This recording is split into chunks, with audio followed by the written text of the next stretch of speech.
Tinatayang mahigit 2 milyong pisong halaga ng hinihinalang shabu ang nakumpiska sa 17 anyos na grade 11 student sa isinagawang operasyon ng Regional Drug Enforcement 6 sa Iloilo. Ito ay resulta ng walang humpay na anti-illegal drug operation ng pambansang pulisya, katuwang ang iba pang ahensya ng pamahalan upang wakasan ang illegal na droga sa bansa. Patrolwoman Andrea Dominic de Palubos sa ibalita mo. Arestado ang isang 17 taong gulang na estudyante sa isang matagumpay na anti-drug operation ng Regional Police Drug Enforcement Unit 6 sa Ledesco Village, La Paz, Iloilo City nito lamang ika-27 ng Setyembre taong kasalukuyan. Kinilala ni Police Major Marvin Villanueva, Deputy Chief ng RPDEU 6, ang suspect na si alias Emok, 17 taong gulang na matagal na umanong minomonitor ng kanilang unit.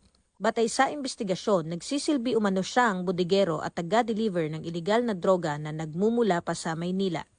Nakuha mula sa pag-iingat ng sospek ang humigit kumulang 310 gramo ng hinihinalang shabu na may kabuuang halaga na tinatayang 2.1 milyong piso.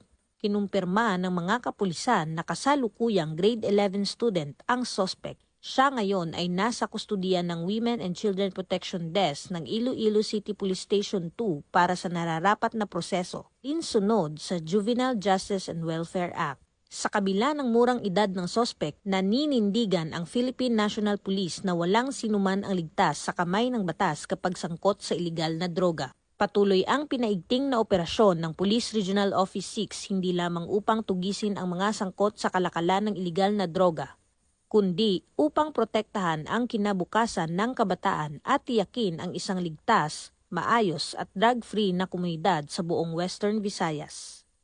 Mula dito sa Police Regional Office 6, ako ang inyong Police News Network Correspondent, Patrolwoman Andrea Dominic de Palobos, alagad ng batas, taga-taguyod na balitang pulis.